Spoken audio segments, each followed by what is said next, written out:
저는 이제 복수의 화신이니까 굉장히 그 감옥에서 10년 동안 치밀하게 준비를 하지 않았나라는 생각이 듭니다. 본인이 진짜 민중국이라면 보복살인을 생각을 하셨겠어요?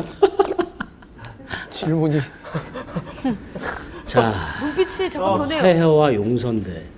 지금 민중국에 빙의되어 있는 상태이기 때문에 저도 분명히 그럴 것 같은 생각이 들고 인간의 이 어떤 그런 욕심은 끝이 없기 때문에 아무튼 그런 부분에서의 리얼리티는 분명히 있지 않나라는 생각이 듭니다. 누구세요? 그리고 6번째 너목줄에 숨겨진 실제 사건은 혜성을 노리는 민중국의 문자 협박인데요. 진짜 3자 때. 이 장면은 씨는 보낸 문자대로 자신을 고소한 강 씨를 잔인하게 살해했습니다. 당시 경찰 2012년 조선족 남성이 옛 동거녀에게 위협적인 협박 문자를 보내고 보복 살해한 것과 유사합니다. 예전보다 그 한 3배 정도 더 이상 이렇게 증가한 것으로 나타나고 있죠. 경찰청 통계를 봐도 드라마와 같은 보복살인 사건이 지난 5년 동안 급증했음을 알 수 있습니다. 게다가 증언 이후 혜성은 여자 혼자 사는 집에 남자 신발을 두고 2인분의 배달 음식을 시켜 먹는 등 보복에 대한 극도의 불안감을 나타내고 있는데요. 이런 혜성의 행동은 일부 증인들의 모습일까요?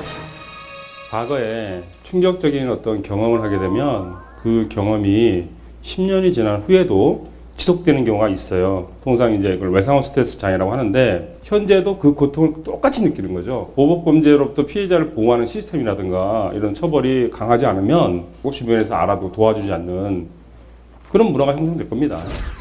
또한 드라마 너목들에서는 국선 변호사의 직업을 묘사하며 기존과 다른 이야기를 들려주고 있죠. 그런 국선 전담 변호사라는 그런 변호사 얘기는 처음 드라마상에서 나온 것 같아요. 근데 사회의 그런 안 보이는 부분들을 위해서 좀 뛰시는 분들이, 좀 활동하시는 분들이 많다는 걸 지금 드라마 찍으면서 많이 느끼고 있습니다. 아니 이게 다 면접 보는 사람들이에요? 에이, 다는 아니죠. 그 면접 3일 동안 본다고 하니까 딱 요거 3배만큼만 더 있다고 보시면 되겠네요. 그렇다면 정말 과거와는 달리 최근 국선 변호사의 지원율이 증가한 걸까요? 정소연 국선 변호사를 찾아가 직접 들어봤습니다.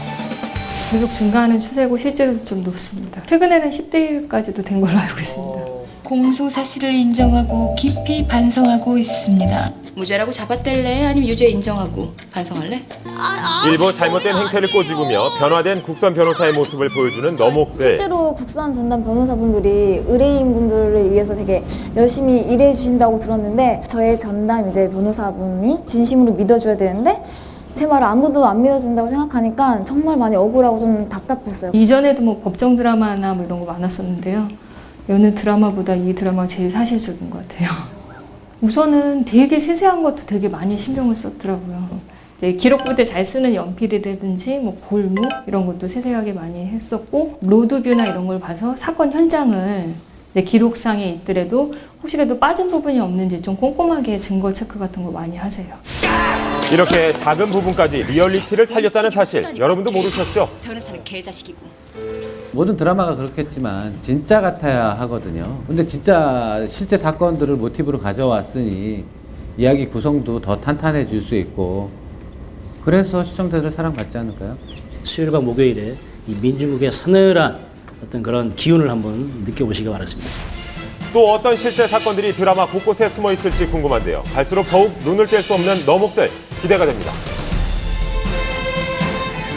보라 드라마 황금의 제국, 손윤주 씨를 비롯해 명품 배우들이 가득한데요. 연기보다 말솜씨가 더 화제입니다. 폭로가 폭소가 되는 시간 직구 인터뷰입니다. 드라마 추적자팀이 다시 뭉쳐 만드는 올여름 최고의 화제작입니다. 하나뿐인 재앙의 자리를 두고 벌이는 치열한 전쟁, 드라마 황금의 제국 명품 배우들이 직구 인터뷰에 나섰습니다. 황금의 제국 직구 인터뷰 시작합니다.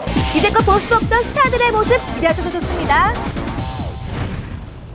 황금의 제국에서 장태주 역할을 맡은 고수입니다. 반갑습니다. 별명이 고비드라는 별명이. 아유 그러지 마세요. 아유 막 죽겠어요. 외모 콤플렉스. 설마 애써 찾아내는 거예요 지금? 연기하면서 그 어려 보인다는 이야기를 많이 들어요. 어머. 네? 스트레스예요 저한테. 고수 씨 마음 안 생각하겠어요. 아 진짜예요. 저게 외모 컴플렉스. 힙업 운동을 정말 열심히 한다는데 시청자분들에게 한번 힙업 운동의 예를 하나